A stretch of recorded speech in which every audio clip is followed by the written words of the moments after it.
interest of the federal government to ensure that that state is at peace. Not only PDP saying that, many other people have said that. It's very important. We said it, and we're re-emphasizing that the tenure of those that have expired local government cannot be extended. Cannot. That is the law. That the tenure of those local government ESCOs had expired. I do know as a fact today that there are processes in Rivers State to have local government elections. So the expectation from our perspective that the state will do that which is important, which is necessary to have that in place. So we are confident, sir. When we have those processes completed, there will be no excuse for her to have the kind of imaginary tension that are created. Okay? Running a party can be tough, but we're up to the task, and that's why we're saying we believe that that concern that you have raised is being sorted out because the State Electoral Committee of the body there in Rivers, they're working around the clock to ensure that we have an election. And when they have the election, of course, the local government will be constituted. But again, we should appeal to the federal government to ensure that they do not create an environment that gives impression as if there are more to that as to allow the people of Rivers State to enjoy that dividend of democracy that goes to the grassroots under the local government administration. In each of those positions at the National Working Committee, they're specified and recognized in the Constitution. And what the Constitution says with regards to legal issue, that the National Legal Advisor has the sole power to represent the party, to defend the party, its organs, and officers on any transaction. There's only one PDP. There are no two PDPs. The only party that is registered with INEC is PDP, and it is recognized by its national officers. So I do know some of these issues are in court. Some of them will be subject to, we don't talk about that, but that is the provision of our Constitution.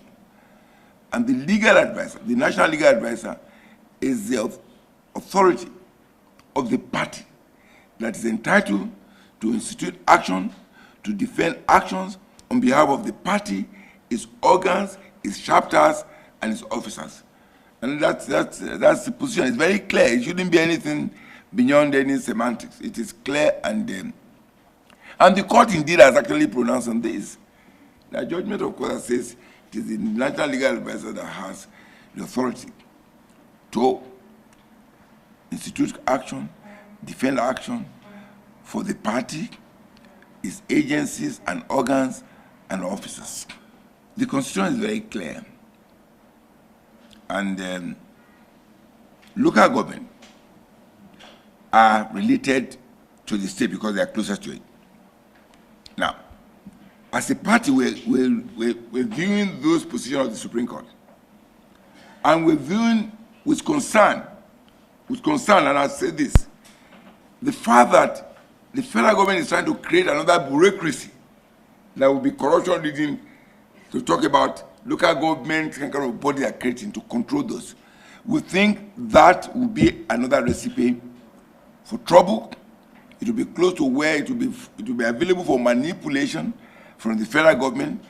We believe that if there are reforms to be made on the local government administration and transparency, it should be done in conjunction with the governors, not a fiat of the position of the federal government that went to court.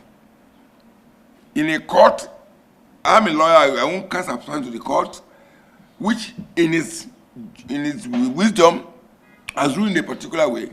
But of course, I believe that will not be the end of the matter as we speak, because the people who have responsibility for the local government are the governors.